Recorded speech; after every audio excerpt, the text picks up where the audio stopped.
The reunited nWo did not last long for either faction. nWo Elite Wolfpac enjoyed initial success with Hogan as WCW World Heavyweight Champion, Steiner as World Television Champion, and nWo as United States Heavyweight Champion.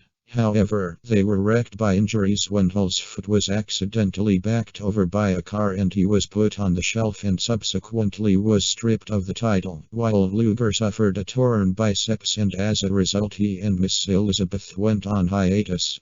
Hogan dropped the WCW World Heavyweight Championship in a first blood barbed wire steel cage match at Uncensored to Ric Flair, and Steiner lost the World Television Championship to Booker T after Buff Bagwell accidentally nailed him with a chair.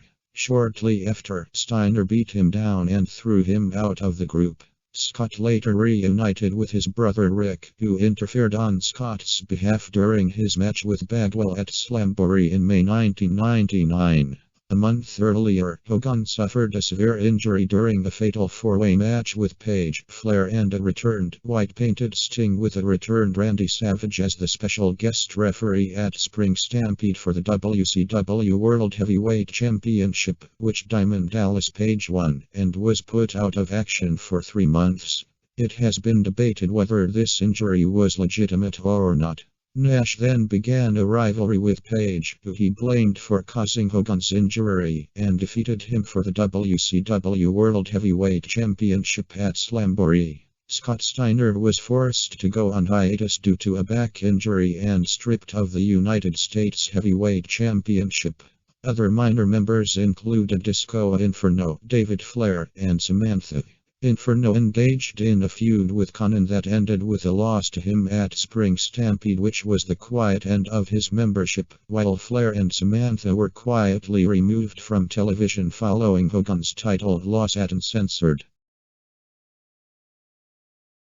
However, by that time, the nWo Elite had collapsed and no longer had any importance in WCW. As the year went on, the nWo Black and White B team members slowly began distancing themselves from each other.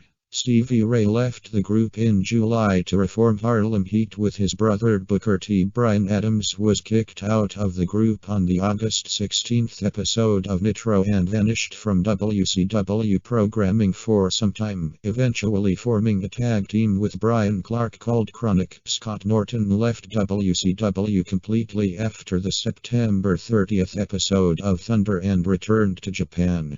Vincent left the group and joined the West Texas Rednecks alongside former nWo stablemates Curt Hennig and Barry Windham, changing his name to Curly Bill and later to Shane, as another slap at Vince McMahon.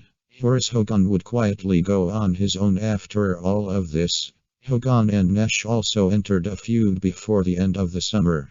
Nash lost the WCW World Heavyweight Championship in a tag team match at Bash at the Beach in July, pitting him and Sting against Sid Vicious and Randy Savage as Savage pinned him.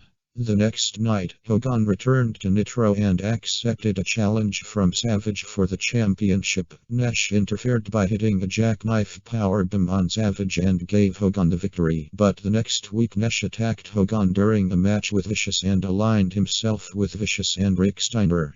Over the next few weeks, Hogan and Nash, along with Vicious and Steiner on Nash's side and Sting and a returning Goldberg on Hogan's side, feuded with each other, culminating in a match at Road Wild where Hogan put his title and career on the line against Nash's career. Hogan returned to his red and yellow attire on Nitro shortly before the event and won the match, thus forcing Nash to retire. Nash did continue to make appearances afterward, usually stirring up trouble backstage with nWo as his cohort.